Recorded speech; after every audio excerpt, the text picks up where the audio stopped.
Welcome to the DHS Child Welfare Independent Living Program ILP Services Training. My name is Carrie Van Dijk and I'm the ILP Youth Transition Specialist. The ILP is funded through a federal grant called the Chafee Foster Care Program for a Successful Transition to Adulthood, or often referred to as the ILP here in Oregon. Federal guidelines provide states great flexibility in crafting our own eligibility and programming. With this being said, there is one main underlying purpose of the grant, and that is to serve those foster teens who are expected to age out of the foster care system. Those youth who leave the foster care system without the supports that a traditional family should provide. Keep this in mind when we discuss our eligibility criteria. The main goal of this program and of our mission statement is to help youth transition into adulthood with knowledge and skills to be self-sufficient. All ILP services are geared toward this goal. The grant also requires states to provide assistance to former foster youth care recipients who meet our eligibility criteria, and these requirements are entwined in Oregon's eligibility. Now let's discuss eligibility criteria and describe what each service entails. You will note that the ILP umbrella contains several distinct services: daily living skills training, youth transition funds, education and training vouchers, independent living housing subsidy program, and Chafee housing, as well as transitional living programs. We will be discussing each of those services in greater detail in this next section of the training, but let's begin with the service that most people are familiar with, which is the daily living skills. Oregon now has about 17 contractors statewide who provide these services. The skills taught include money management, household maintenance, housing options, legal issues, decision-making, employment readiness, community resources, health, personal hygiene, transportation, and the list goes on and can vary from area to area. The majority of ILP services end no later than the client's 21st birthday. However, a youth can be dismissed from care, come back to DHS at a later date, and request voluntary ILP services. And this is an important piece for everyone to understand. How is eligibility for ILP life skills determined? To understand the eligibility, we must first understand that there are two populations for daily living skills.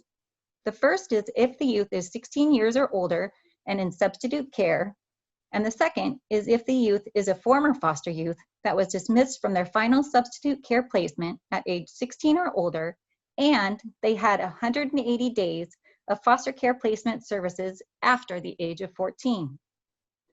Providers have 5 business days from the date that the referral is received to respond, whether that be to let the caseworker know that the youth is placed on a waiting list, accepted into the program, or denied. These eligibility requirements align more closely with the federal grant and allows Oregon to serve more of the older teens and young adults in care. It is important to note that substitute care must be with a child welfare agency, whether that be a state agency or a tribe. In Oregon, these services are contracted out to local nonprofit organizations, for-profit organizations, and governmental entities. In addition to all of the daily living skills mentioned on the eligibility sheet, the ILP providers may also work with the youth on all of the other ILP services. Contractors will meet with the youth one-on-one and face-to-face a minimum of once per calendar month and provide workshops a minimum of once per calendar month. If there is a youth that is 14 years old that is in foster care, it is still the DHS caseworker's responsibility to make sure the youth is acquiring life skills, whether that be through working with a foster parent, resources in their community, other supportive adults, 4-H, etc. ILP Youth Transition Discretionary Funds are a small pot of funds that can assist a youth with items or services needed to achieve their goals for transition. However, it does need to be connected to the youth's transition plan. The funds are to assist a youth to obtain items or services needed to meet his or her goals for transition and to provide age or developmentally appropriate activities, including driver's education, course fees. Directly by DHS caseworkers. Districts have used discretionary funds for Oregon IDs, housing startup kits, special work clothes, or tools, and the list goes on. They are federally funded, and the eligibility criteria for youth transition funds, which includes the ILP discretionary funds, is age 14 or older and in DHS or tribal substitute care, or as a former foster child who left child welfare substitute care placement at age 16 or older with at least 180 days or 6 months of placement services after the age of 14. In order to access these funds, the caseworker needs to sign, or the ILP provider can fill out the Youth Transition Funds request form and also include the transition plan. Also be aware that each district has only a small amount of ILP discretionary funds, so there may be a maximum allowed amounts, and many districts also have to share that same pot of money. So now that we've talked a little bit about ILP skills and youth transition funds, we'll be switching a little to education and looking at those opportunities. The ETV is federally funded program. The Education and Training Grant, or the Education and Training Voucher, is intended to assist youth with the cost of attendance, and it shows our youth that we are willing to support their educational efforts financially. Services are provided by DHS in collaboration with the Office of Student Access and Completion, or OSAC.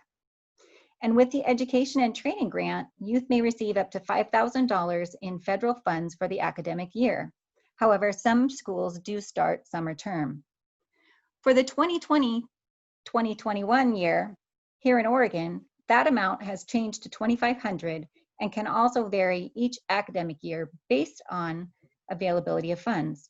The amount is based on need. Tiffany Bramhall is our post-secondary specialist, and she is your contact for all ETV, tuition and fee waiver, or post-secondary questions or inquiries. She can be reached either by email or by phone at 503-910-5004. Let's look at the eligibility criteria.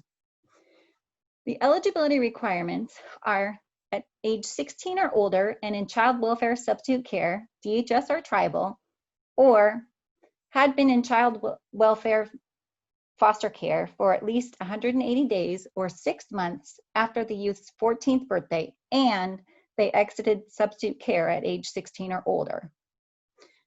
Some updates include the final disbursement will not exceed the term in which the youth turned age 26, as well as students can now receive the ETG for a maximum number of 5 years, and they no longer need to be accessing Chafee funds before the age of 21.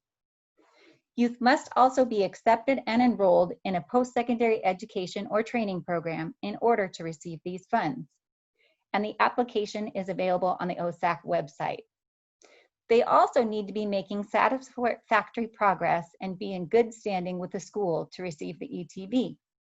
At this point, all services end at age 21, and the only exception is the ETG. To apply for funds, the youth must submit an electronic ETG application. This website will provide the youth with instructions and the application, which is due by March 1st of each year. Youth can submit the application with no current connection to DHS or ILP as long as they meet the eligibility requirements mentioned previously. There is also a second way to access funds, which is through the voucher process. However, with the high demand for scholarships, the voucher process is becoming obsolete. The DHS voucher is only to be used for emergencies. To access funds via the voucher process, a youth would need to have a current case open with DHS. For example, a youth starts school in the fall but needs a deposit for the dorms in June. It is also important to note that missing a deadline is no longer an acceptable reason to request ETG funds via the voucher process. And again, the voucher is rarely used and is more of an exception. Now let's talk about the tuition and fee waiver. Too often, the process of piecing together financial aid to meet these needs is full of roadblocks and delays that prevent foster youth from registering for classes. The Oregon legislature passed this law effective the 2012-2013 academic year. And again, that depends on when the school or institution's terms or semesters, if they start in the summer or winter. And they did this to address the unique needs of foster youth. They wanted to send a message to these young adults that funding should not be a barrier to going to post-secondary education or training. So what this fee waiver does is it actually waives the amount that's not covered by a student's Pell, Federal Supplemental Education Opportunity Grant, the Oregon Opportunity Grant, other federal aid, or institution aid. However, it is a last dollar amount that uses these first before applying the waiver for tuition and mandatory fees. So that does not include the Chafee Education and Training Grant, scholarships, and loans retained by the student and used for cost of living expenses such as books and other educational expenses. The process starts with the free application for federal student aid, or the FAFSA, and the tuition and fees are waived for the equivalent of 4 years of undergraduate education at a public college or public university in Oregon. Eligible foster youth are also prioritized for the Oregon Opportunity Grant. And this may be used to complete a certification program, associate's degree, or bachelor's degree. As a reminder, the tuition and fee waiver is only valid at public community colleges and universities in Oregon. What people need to know now is to have youth fill out the free application for federal student aid, or the FAFSA, and that is the only document necessary to apply for the tuition and fee waiver. The FAFSA can be completed as early as a student's junior year or any time after a student graduates. However, students should attempt to complete the FAFSA as soon after October 1st of each year as possible, prior to starting at a post-secondary institution. So let's look at the eligibility criteria. In order to qualify, they must be a current foster youth, DHS or tribal custody, or as a former foster child who left a child welfare substitute care placement at age 16 or older with at least 180 days or 6 months of foster care placement services after the age of 14. They can take as few as 1 credit, but that class does have to go towards their degree. Youth must access the waiver by age 25, and it's important to note that you cannot use the Oregon Opportunity Grant for 4th term or summer term, but you can use the tuition and fee waiver for it.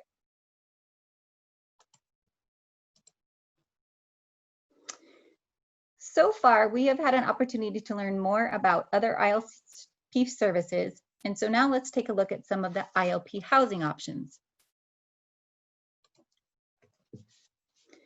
The 2 housing programs that most people are familiar with are the Independent Living Housing Subsidy Program and the Chafee Housing Program.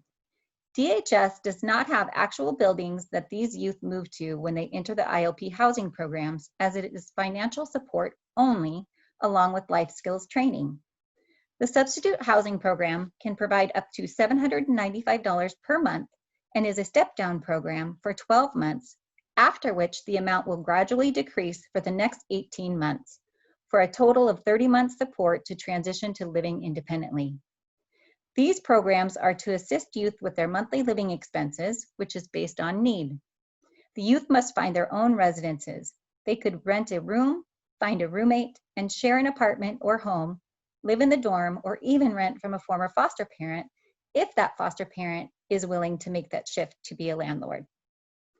The programs are very similar, as Chafee Housing was modeled after the Subsidy program. Both programs provide financial support to assist a youth with their monthly living expenses, and this can be any monthly expense related to housing. With Subsidy, youth must be in care, and with Chafee Housing, they must be former foster youth who have aged out. Which door a youth enters through will depend on their current foster care status. It is important to note that the Subsidy Housing Program does not apply to tribal youth unless they are in DHS custody. However, tribal youth can access Chafee programs. Both programs require a DHS-approved plan and full-time productive activity per week, which consists of 36 hours of activity and may include paid employment, education, or voluntary activities, or a combination of all three. With Chafee, it also must include at least 4 hours of paid employment, regardless of other productive time. However, due to the current COVID situation, there may be exceptions granted, and we'll talk a little bit more about that later. The youth must be enrolled in ILP skill building services. They cannot live with their biological or legal parents, and if the youth has not completed high school, they must be actively working to complete high school or obtain a GED. And old is an exception. No longer automatically saying that 16 and 17-year-olds can access subsidy, and workers need to be able to explain why the child is a good candidate for subsidy. Also with the subsidy program, youth must have at least one prior substitute care placement, so they cannot just be taken into care and immediately put on the subsidy program, and they must have the approval of the court to participate. It is important to engage in a thorough planning process prior to beginning an ILP housing program or requesting a one-time housing voucher for a youth. The planning process should reassess safety, the youth's readiness for living independently, and a planned transition from daily adult supervision. This service is not intended to be an emergency move or placement. To plan properly and facilitate a smooth transition, this is typically a 3 to 6 month process, working on skill building with an ILP provider, and involves reassessment of the youth's abilities in the following areas: the youth's comprehensive transition plan and his or her or their goals for the future, school and employment arrangements, capacity for self-care and demonstrated life skills, budgeting skills and demonstrated money management abilities, evidence of good decision-making skills, evidence of supportive adults in the youth's life, and the ability to use and access transportation resources. Each of these skills are important to a youth's success while on the housing program. The housing payment is paid directly to the youth, so the youth is responsible for paying their own bills, buying their own groceries, cooking their own meals, cleaning their home, getting themselves up and ready for school or work, knowing how to talk to their landlord regarding needed repairs. So ultimately, they must be ready for the adult responsibilities that come with living on your own or with a roommate. Both programs are intended to work in partnership with the ILP Skill Building Services to help youth become more self-sufficient adults. The youth must be enrolled for life skills training. Both programs also provide hands-on, real-life experience, and both programs require the youth to not only be eligible, but also appropriate for the level of independence that each program offers. Please note, these are not entitlement programs, and acceptance is a privilege and not a right. Youth are expected to be accountable for their decisions and actions, or in some cases, inaction. Caseworkers must be willing to hold youth accountable and help them learn from their mistakes, as well as taking steps to avoid making the same mistakes in the future. As you can see, the housing programs require youth to be fairly high functioning. We are working on other, more supportive housing options for youth, but that will take time and partnerships at the local level. Next, we are going to talk about some of the roles and responsibilities with the housing programs. So what is the caseworker's role in the housing program? The first thing a caseworker must do is determine if the youth is appropriate. They need to make sure to help the youth understand the housing program will be a major step toward living independently and adulthood, which comes with all of the adult responsibilities. Once the caseworker determines the youth is appropriate, they must help them prepare for the screening process. Each branch may handle this process slightly differently. At a minimum, the screening should consist of the DHS caseworker, the ILP provider, and the youth. Ideally, there is an actual committee that will review the youth's appropriateness and readiness to transition to living independently. And as part of the screening process, the caseworker will need to complete the paperwork, which includes the CF-75, which is the determination checklist, and assist the youth in completing the housing performance agreement, which is the CF-76, and the budget worksheet, the CF-77. Again, this is a process that the youth should take the bulk of responsibility for completing. And if they cannot complete this paperwork, then we need to look at their readiness and ability to live independently. We must also ensure that the youth understands the requirements and also remind the youth that the program is a needs-based program. We need to make sure that they understand the difference between needs and wants. They may not be allowed the wants, as needs will always come first while on the housing programs. Youth must also give full disclosure of debts. We cannot allow youth to live beyond their means. Otherwise, we set them up for failure by allowing them to become accustomed to a lifestyle they cannot sustain. They must also be willing to show receipts, statements, and bank accounts before they begin the program and whenever DHS or ILP asks them for documentation. Roommates also need to be aware that they may be asked to prove that they are able to pay their fair share of the monthly expenses. And some DHS offices may also ask the roommate to undergo a criminal history background check. So this slide is really to show the difference between the Subsidy Housing Program and the Chafee Housing Program. And as you can see, both programs require a youth to be participating in 36 hours of productive activity per week, which includes either employment, education, volunteer activities, or a combination. And both programs require that the youth be enrolled in ILP skill building services. Just a few things I wanted to point out is regarding subsidy with the medical card, that is something that would be provided by child welfare. However, with Chafee Housing, they would actually have to apply for the former foster care youth medical program. Also, the differences between the duration in the programs, the subsidy is the step-down program, and the first 12 months, they have a maximum of $795 per month, and then that amount gradually decreases for the next 18 months for a total of 30 months of support. Monthly expenses with subsidy, they can pay for any monthly expense. However, with the Chafee Housing, they can only pay for room and board, which includes rent, food, utilities, some startup furnishings, and transportation costs, which is why we require the 4 hours of paid employment. In addition, one other thing I'd like to point out is with the subsidy housing, they can also be receiving the ETV or the ETG because subsidy housing is state funds, and with Chafee Housing, they are not allowed to access both because it would be considered double dipping as both are federal financing funds. So the next couple of slides are just a breakdown of each of those programs. And the reason why DHS created the step-down model for the subsidy program was due to many youth needing the full $795 for all 12 months. When it came time for the subsidy to end, many had more expenses than they could afford on their own. The step-down model attempts to help youth understand the importance during the first 12 months of paying down their bills during that time, saving and working to increase their income, all of which will enable the youth to begin receiving less by month 13. So the idea is to gradually wean them off of the DHS support.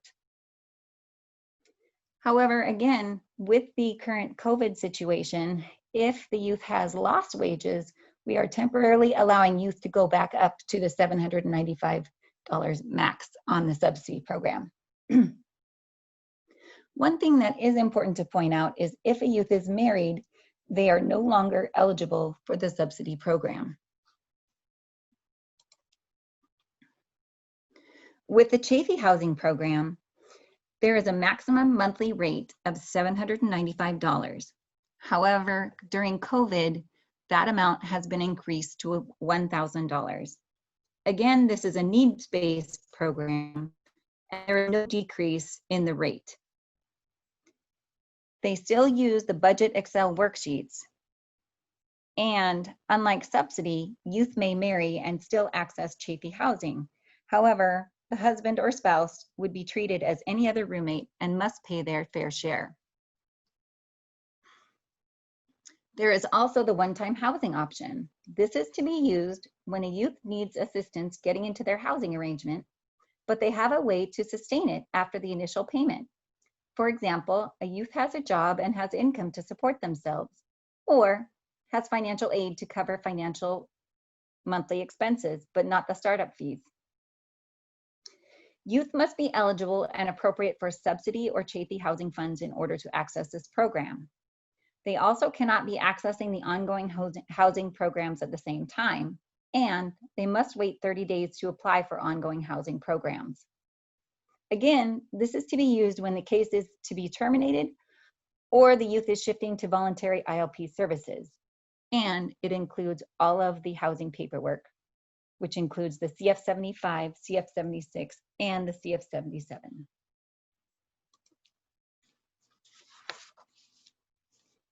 There are a few things to know about the expectations for youth when accessing the housing programs. While we understand the initial budget will be an estimate or a projection of expenditures, as the youth has not had the opportunity to determine exactly how much all of the expenses will be yet, they are still expected to spend the funds as budgeted. If the youth is finding their budget is not working for them, they must work with their ILP provider and DHS caseworker to determine why there are issues and how they can adjust the budget to more accurately reflect the youth's true expenditures. Youth need to have a solid relationship with their caseworker and provider, as they will need to be informing both their DHS and ILP workers when things change. Should they get fired from a job or they get a raise at work, both of those situations can affect how much the youth will receive from the housing programs. Being fired from a job will not only affect the youth's finances, but it will also affect the youth's productive hours. So as we mentioned earlier, a youth must maintain full productive hours.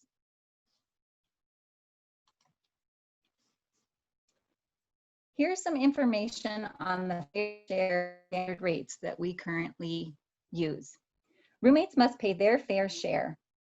So again, if that means that one person in the household has a larger bedroom, is that person paying a larger amount of rent?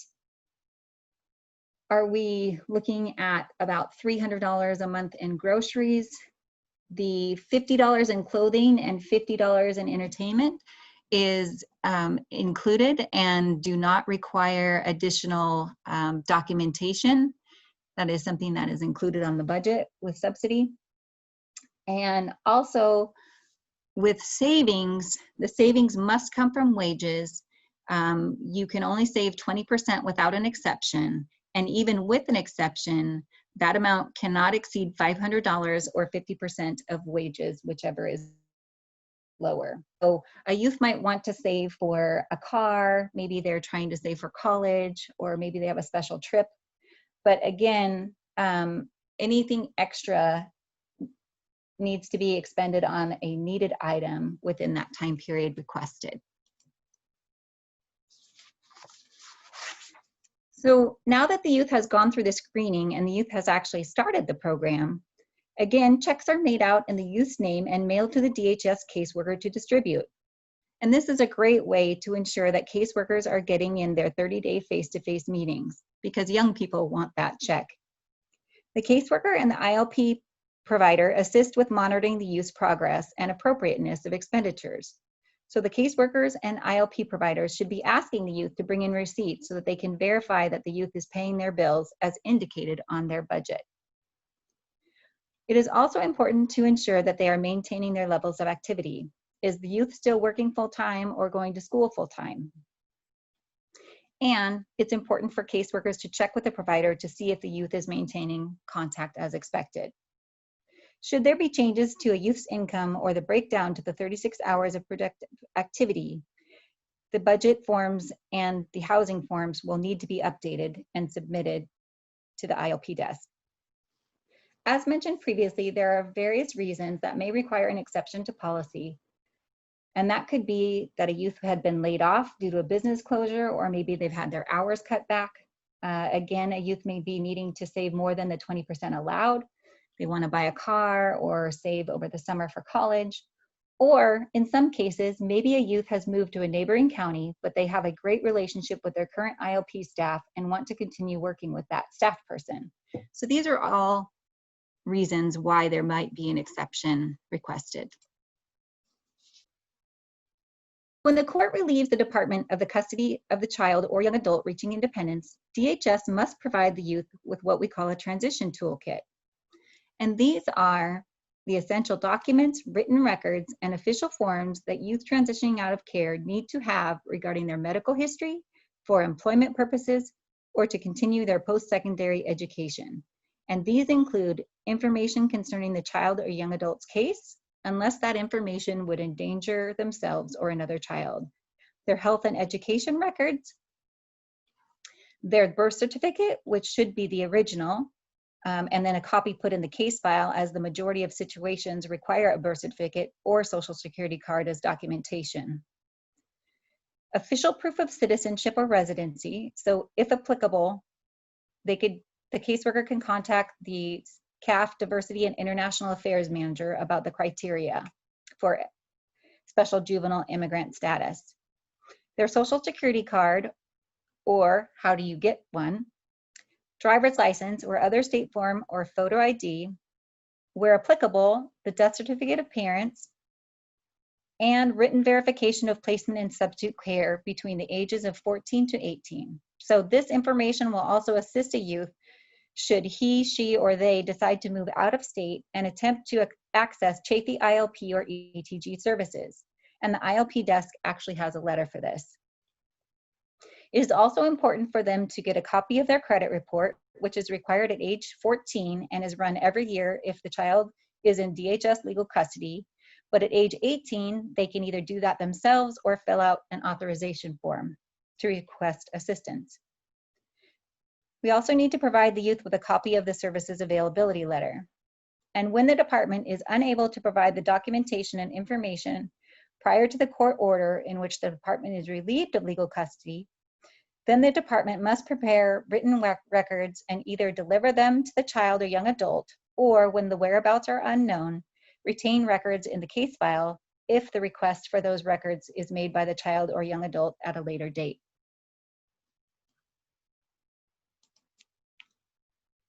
So at least 60 days prior to the date the department requests to be relieved of legal custody, the caseworker must inform the child or young adult of the date, time, and location of the hearing, of the youth's right to attend the hearing and the importance of them attending, their right to request assistance with transportation, and if the branch or court practice is to submit an affidavit requesting dismissal, then caseworkers must ensure that the youth is aware and in agreement with a dismissal request.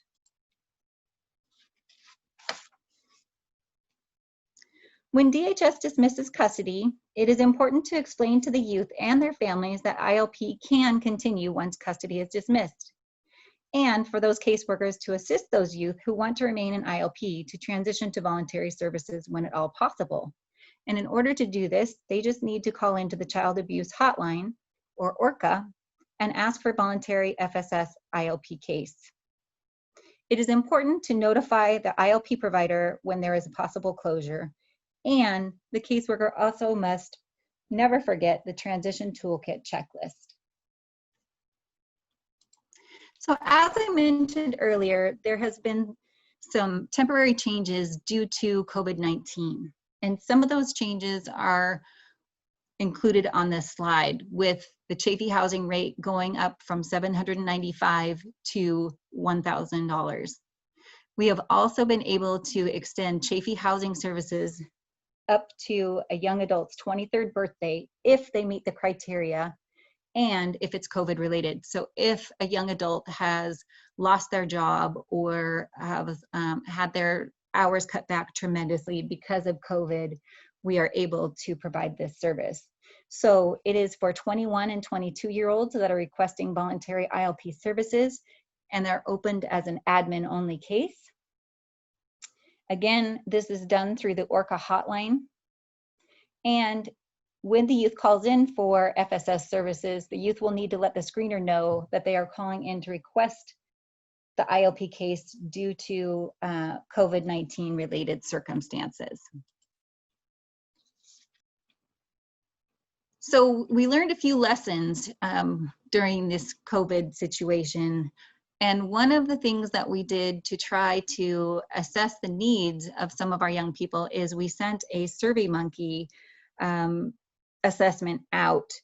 And what we did is we provided personal outreach to young people struggling, and particularly those who were not eligible for services. So we heard back from 160 youth and young people, and we've researched and have stayed apprised of the resources and then provided those resources to that population.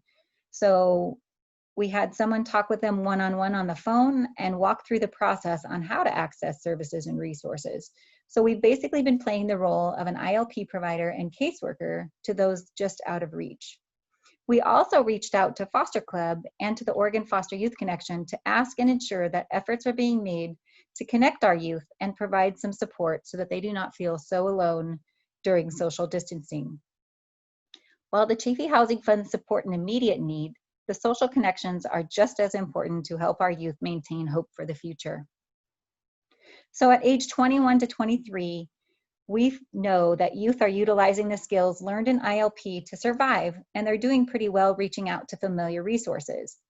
However, they continue to significantly lag behind their peers, particularly in times of disaster and crisis, in knowing how to access resources, learn what resources are available to them, and they lack consistent natural supports. They are making it and they are resilient, but they're barely making it with no reserves and no one to help in a pinch. So some practice ideas is that we know that young people aren't ready to be self-sufficient in their early 20s, and that we need extended services and supports for those who are aging out of foster care. Admin-only cases for this population work the best because they don't want a caseworker and they don't want to be involved with DHS. So we need to be able to consider a team with an ILP worker and self-sufficiency worker to help navigate those systems, or a hybrid worker or strong ILP SSP collaboration, and to utilize those tools to become more self-sufficient. So one thing I want to point out on this slide is one of the greatest needs for our young people and young adults was financial assistance, as you can see. And that was followed up by food and groceries, and then assistance with employment.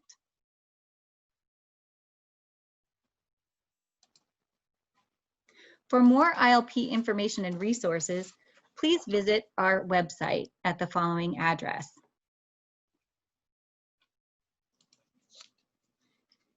Thank you for your time. And again, the ILP desk staff are always willing to answer your questions regarding eligibility, help you problem solve, or just act as a sounding board. And the ILP Central is the best email address to send to.